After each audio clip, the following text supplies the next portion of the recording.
The Klimt, Julian, is yours. সমগ্র hall room জুড়ে চলছে মৃদু আলো ছায়ার খেলা।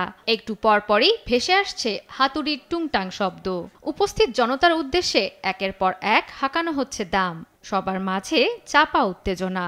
অপেক্ষা কার সংগ্রহে যেতে চলেছে এবারে নিলামে তোলা চিত্রকর্মটি।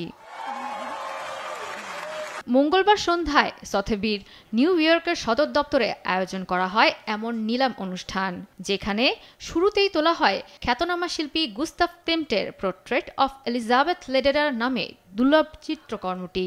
প্রায় ২০ মিনিটের বিডিং যুদ্ধের পর রেকর্ড $২৩.৪ মিলিয়ন এটি বিক্রি হয়, যা এতদিন সংগ্রহে ছিল দাতব্য কর্মী ও বিলিয়নিয়ার লিওনার্ড এ লডারের। দ্বিতীয় বিশ্বযুদ্ধের সময় অন্যান্য চিত্রকর্ম থেকে আলাদা থাকায় আগুন থেকে এটি রক্ষা পায়। ক্লিমটের কাজের পাশাপাশি এ নিলামে উচ্চমূল্যে বিক্রি হয় অন্যান্য শিল্পীদের চিত্রকর্ম। এর মধ্য দিয়ে দীর্ঘদিনের মন্দা কাটিয়ে ঘুরে দাঁড়ালো শিল্পকর্মের বাজার।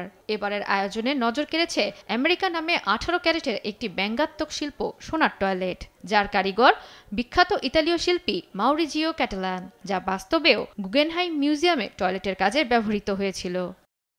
মন্দা কাটিয়ে ভালো দাম পাচ্ছে শিল্প সংগ্রাহক পলিন কার্পিদাসের সংগ্রহে থাকা কয়েকটি সাররিয়েলিস্টিক শিল্পকর্ম। বিশ্বখ্যাত নিলামঘর ক্রিস্টিজের তোলা নিলামেও বেশ ভালো সাড়া পাওয়া যায়। আর ভালো দাম পেতে এ সপ্তাহেই সথেবি নিলামে তুলতে যাচ্ছে ফ্রিদা কাহলোর মনস্তাত্ত্বিক চিত্রকর্ম এলসুয়েনো।